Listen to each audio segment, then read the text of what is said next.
Bonjour ou bonsoir, en fonction du moment de la journée où vous regarderez cette vidéo. Aujourd'hui, je voulais vous parler des messagers. Qui sont les messagers? Qu'est-ce que c'est qu'un messager? Quel est le rôle du messager? Alors, souvenons-nous, nous sommes des êtres de lumière, des âmes, et nous sommes venus nous incarner sur Terre dans un corps physique, un corps humain.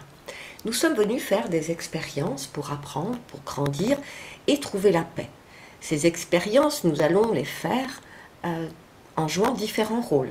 Une fois le rôle de celui qui reçoit, celui qui donne et celui qui est à côté et qui prend de façon inconsciente ou de façon indirecte. Eh bien, avant de nous incarner, nous faisons un petit programme de notre voyage et nous allons nous dire, tiens, nous allons nous incarner pour aller vivre de l'injustice, de la honte, de la pauvreté ou je ne sais quoi. Et donc, pour aller prendre conscience que nous avons des mémoires à nettoyer en lien avec ces différents thèmes, nous allons nous programmer des expériences à vivre dans cette incarnation, dans l'incarnation, pardon, et dans ces expériences, il va y avoir des rencontres. Alors, les rencontres, ça va être des personnes, hein, des hommes, des femmes, ça peut être aussi des animaux, ça va pouvoir être des événements aussi, ça peut être aussi des éléments de la nature, par exemple, je ne sais pas, un arbre, un papillon, un oiseau, enfin, peu importe.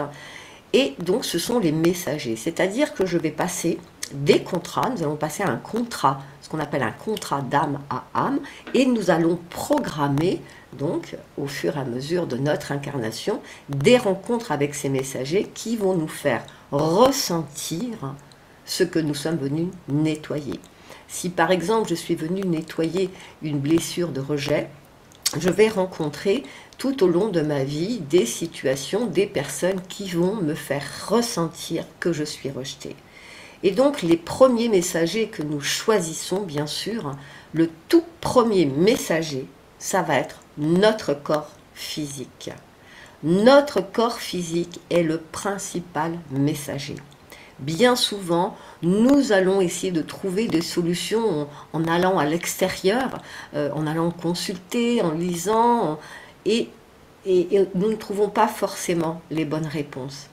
Alors que notre corps physique, qui est notre plus grand, notre plus beau messager, a toutes les réponses à l'intérieur de lui. C'est-à-dire que le corps physique est le reflet de toutes les émotions que nous n'avons pas digérées, c'est-à-dire tous les traumatismes émotionnels qui sont en lien avec des expériences dans lesquelles j'ai souffert, ou bien des expériences dans lesquelles j'ai fait souffrir aussi, d'où un poids de culpabilité peut-être. Et notre corps physique porte toutes ces empreintes. Et donc c'est vraiment notre premier messager. Et ce que je me suis rendu compte, et moi-même je l'ai fait aussi pendant plus de 30 ans, c'est que nous nous coupons complètement notre corps physique. C'est-à-dire que lorsqu'une douleur se réveille, lorsque je dors mal, lorsque je ne me sens pas bien, et bien plutôt que d'aller me poser et d'aller à la rencontre de ce magnifique messager, qu'est-ce que je fais? Je vais avaler une pilule, je vais aller voir un thérapeute, etc. Et ça va rester en surface. Le messager, le premier des messagers, c'est notre corps. Ensuite, les seconds messagers, on va avoir notre père, notre mère, nos frères, nos sœurs, et ensuite toutes les personnes que nous allons rencontrer dans notre vie. Alors, quand nous voulons nettoyer une blessure, bien souvent, il est vraiment très important d'aller libérer tous ces messagers que nous avons mandatés. Imaginons, par exemple, nous sommes aujourd'hui, je ne sais même plus quel jour nous sommes le 7 septembre, et je me prends conscience que j'ai une mémoire, par exemple, de rejet à nettoyer. Je nettoie ma mémoire, je nettoie tout ce qui est lié, mais j'oublie quelque chose. Parce que quand nous nettoyons, très souvent, nous sommes axés sur ce qui s'est passé. Mais nous oublions quelque chose. Ce sont tous les messagers que nous avons mandatés pour toute l'incarnation. C'est-à-dire que là, le 7 septembre, je décide de nettoyer cette mémoire de rejet. Eh bien, je vais nettoyer tous les messagers que j'ai rencontrés jusqu'à ce jour, dans cette vie ou dans d'autres vies, parce que tout est lié, souvenez-vous. Eh bien, si j'oublie d'aller dire à tous les messagers dans mon futur, « Wow, c'est bon, j'ai compris, je suis venu nettoyer, j'ai nettoyé ». Si je ne vais pas libérer dans le futur tous ces messagers que j'avais prévu de voir, parce que je ne savais pas, avant de m'incarner, à quel moment j'allais prendre conscience de cette blessure, eh bien, malheureusement, Sur le moment, je vais être bien. 2-3 jours plus tard, je vais être encore bien. Quelques mois, quelques années. Et un jour, paf, cette sensation d'être rejeté va revenir parce que je vais de nouveau rencontrer un messager que j'avais oublié d'annuler, à qui j'avais oublié d'annuler notre contrat d'âme. Donc, souvenez-vous, les messagers sont là pour vous transmettre un message. Le messager, ce n'est pas ce qu'il va faire, ce n'est pas ce qu'il va dire qui est important, c'est ce que vous ressentez quand la personne dit quelque chose, quand la personne fait quelque chose, lorsque vous vivez un événement, c'est ce que vous ressentez. Et ça, c'est très important de le comprendre, ce n'est pas l'agissement de l'autre qui est important, c'est vraiment qu'est-ce que vous ressentez à l'intérieur de vous.